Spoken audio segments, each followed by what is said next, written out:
Okay na rin mo, Buboy. Pero, tingnan mo. Ano nangyari? Malat yung basura. Anong gagawin natin ngayon?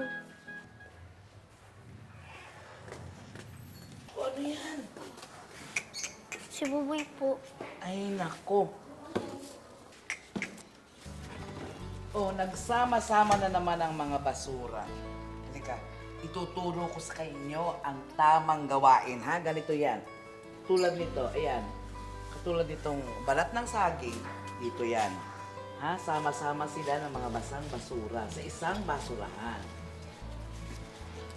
At yung mga tuyo naman, katulad nitong mga plastic at nitong mga papel, ay sama-sama naman sa isang basurahan, ha? Kailangan ihiwalay ang basang basura sa tuyong basura kasi hindi kukunin ng basurero pag mali-mali ang pagtapon. Halika na, dali. Pwede na natin itong dalhin doon sa labas at ayusin na natin. Ayun sa'yo, Buboyan. Ito sa'yo, anak. Halika na. Ayusin natin sa labas. Buboy, tulungan mo ako dito, ha?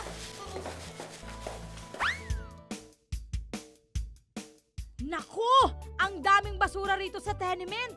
Tulungan niyo akong maglinis.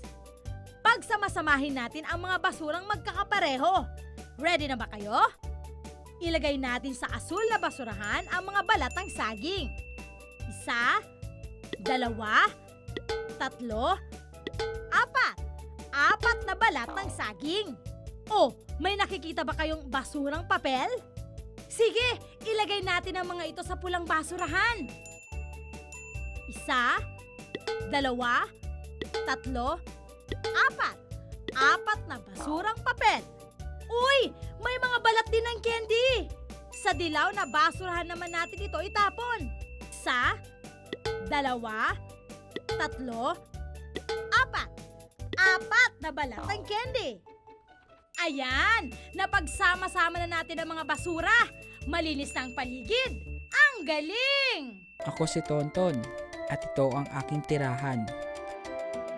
Ang dati kong tirahan.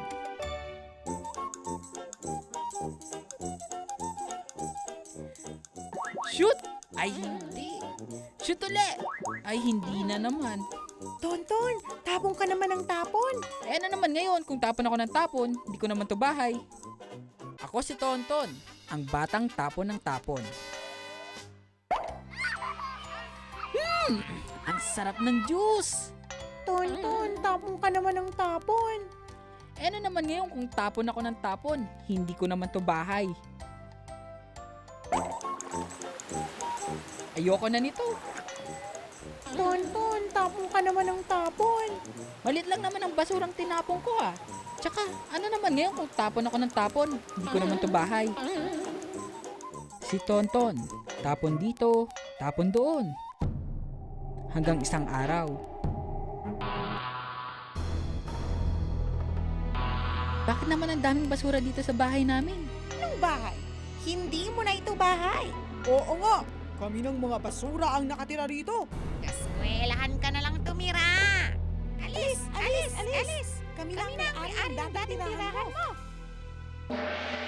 Sa school. Bakit kayo umuwi? Ako, Tonton, hindi mo ba alam? Gagawin na raw tambakan ng basura ang school natin. Tambakan ng basura? Bakit kaya? Di bale, sa palaruan na nga lang ako. Kuya, nasaan na po yung palaruan dito? Nako, hindi mo ba alam? Gagawin ng tambakan ng basura itong palaruan. Hindi na ito para sa mga bata. Para sa mga basura na. Tambakan din ng basura? Ha? Bakit ganun? Hindi bale, lalangoy na nga lang ako sa ilog.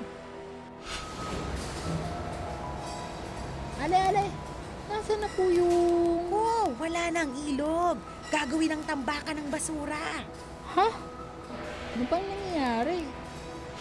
Ang hindi ko alam, ang aking tirahan, iba na palang may-ari. Alis! Kami na ang may-ari ng dating tirahan mo. Mula noon, hindi ko na ulit nakita pa ang aking tirahan. Ang dati kong tirahan. Dahil ako si Tonton, ang batang tapon ng tapon.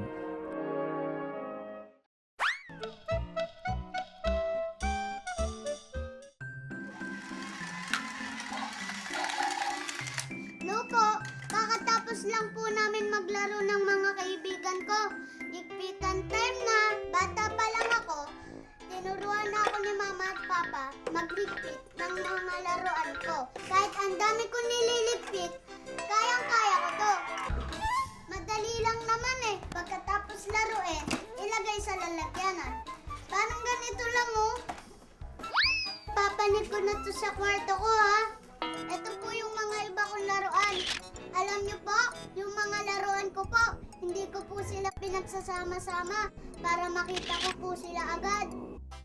Ito pong aso kong robot, ilalagay ko po siya dun sa mga robots ko. Ayan po. Ito pong iba kong robot, dito ko naman po siya ilalagay. Itong kotse-kotsehan ko, dun ko po siya ilalagay. Ganito lang po kasimple oh. Wait lang, may action figures pa ako dito eh. Ito sila, nahanap ko na. Ito oh. Alam nyo, lahat ng mga laruan ko, bigay sa akin ni Mama. Kaya, love ko lahat ng toys ko. Ayan, tapos na lahat. O diba, sabi ko sa inyo, expert ako. Kayang-kaya ko na. Mga bata, mag-isip tayo ng mga salitang nagsisimula sa mga titik M, S, L, at F. Simulan natin sa titik M. Mountain. Mountain. Titik S. Sun. Sun. Titik L. Leaf. Leaf. Titik F. Flower. Flower. Very good! Ito ang mga halimbawa ng mga salitang nagsisimula sa titik M, S, L, at F. Yippee!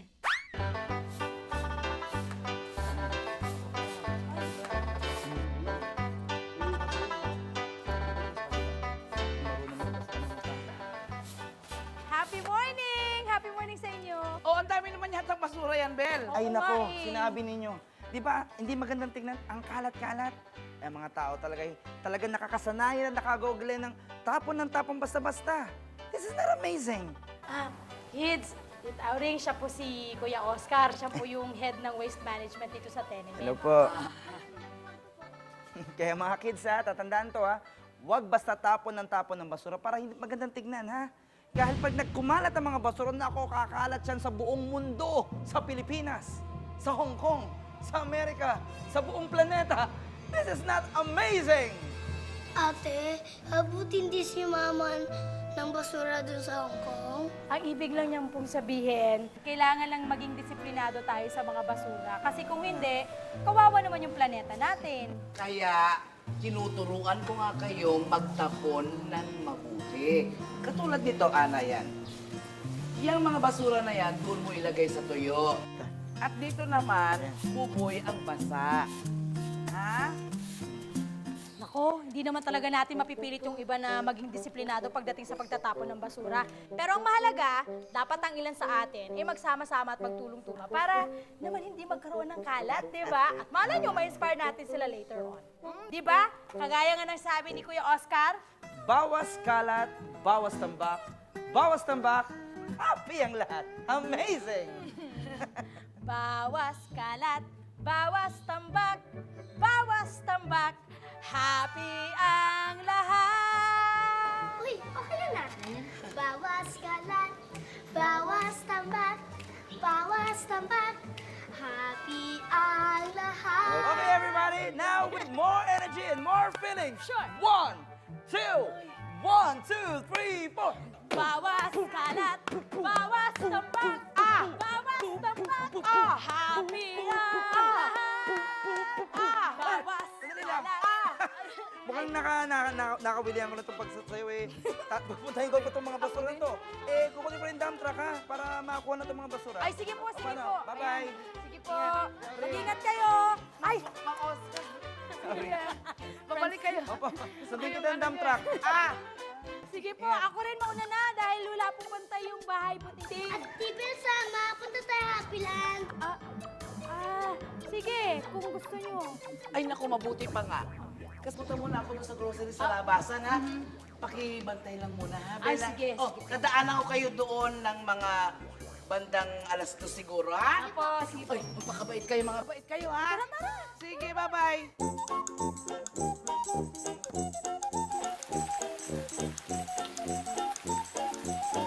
Bilisan natin at... Naku, palakas yung ulan. Yan, okay. Sabi na kayo, ha? Sige po. Ako lang itong mga to. Ate Bel, Oh, ano mong ginagawa niyo? hindi na ko kailangan kong grupuhin itong mga to. Itong mga karton. Mamaya. Ate Bel, basura din yan? Basura? Naku! Tulungan ko po kayo. Oh, sige. Thank you. Kanina, di ba? Pinagsama-sama natin yung mga tuyong basura sa basang basura para hindi makalat. Ganun din yung gagawin ko dito sa bahay butingting. Para hindi rin makalat, tsaka madaling hanapin. Uy, pero hindi naman to lahat, itatapon ko. Pwede pa tong ayusin tapos gamitin ulit. Ay, hindi naman lahat ng basura, wala nang pakinabang. Ate Bel, paring daw si Mama. Masinop sa bahay. Siguro maganda yung mama mo, no? Ate, punta tayo doon. Mamaya, baka istorbo kay Ate Bel. Hoy, narinig ko yun ha. Ano ba, hindi naman siguro storbo yung mag-share ka ng kaalaman mo na pwede nyo mapulot dito sa shop ko. Sige na, mag-discover na kayo. Pero 1:30 na po eh. Baka dumating na si Tita Auring. Ganito na lang. Tatawagin ko kayo pag dumating si Tita Auring. Okay ba yun? Sige po. Sige na, pasok tayo sa loob. Mingming! Sorry po, Ate Bel. Sige.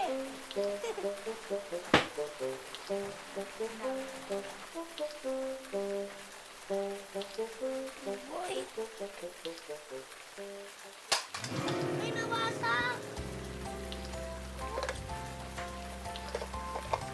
Boy. Tignan mo, dahil makulit ka, nasira to. Baka na hindi na ito maayos. Sino mo lumana? Oh. Kaya naman kay Ate Bel. Lumaman, winner pa rin. Meow! Paikutin mo na ang mundo. Come on! Ano? Hindi pa to ayos. Boy.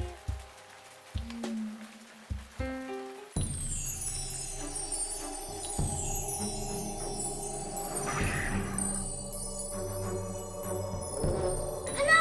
Sus! Ay, parang ganito. Oh, Parang masasisira lalo. ano? Naku, may problema yata ron. Naku, may problema yata ron. Ito. Yan. Sige, bossing o kaboka. Kayang-kaya mo yan. Oh. Tumahimik ka, Benny Bulok! Kaya ka tumahimik! Mabam, pataponpon! Isa ka pa! Tutoy-tuyo ka! Sandali lang, pataponpon. Aba, baka pa natin pag-usapan ito. Hindi mo nakikita na ang baho-bata, ang dumi-dumi na ng paligid? Dapat, malinis tayo. Right? Basta! Dito lang ako sa basura ko! Ha? Akin ang paso ng tenement, ha? Akin! Akin to! Akin! Sino siya? Si Kuya Oka Boka, ang fantasy tenement landlord. Parang nakita ko na siya. Kuya Oka Boka, anong nangyayari rito? Naku, Mingming, pasensya ka na. Ito kasi si Patapon pa rin. Gusto bang sakupin tong fantasy tenement at tambakhan ng mga basura. This is amazing. Ito na ang fantasy trashland! Ito na! Di pwede! Kailangan itapon ng basura sa maayos sa paraan! Naku, kaya pala ang baho. At marumi. Madumi pala sa trabaho, ha? Ito sa inyo! Patapagpag! Patapagpag!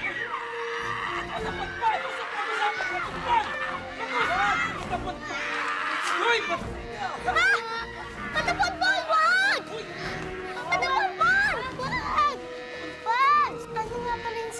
Ate Bel? Bawas kalat? Bawas tambak? Bawas tambak. Bawas kalat. Happy ang lahat! Meow! Sige, ayusin na natin to para wala ng tambak. Sige. Oh. Tiyo, tiyo, tiyo. Basa, basa. Basa. Basa. Mga kasama, may pinakamalaki pa tayong tambak. Right? Right! At may pinakamalaki pa tayong kalat. Right? Right!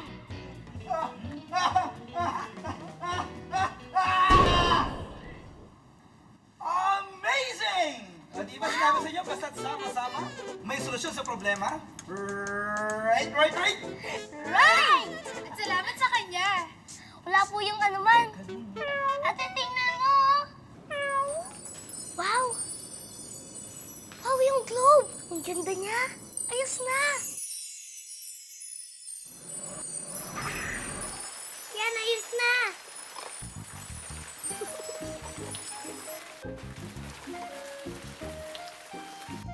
Kina?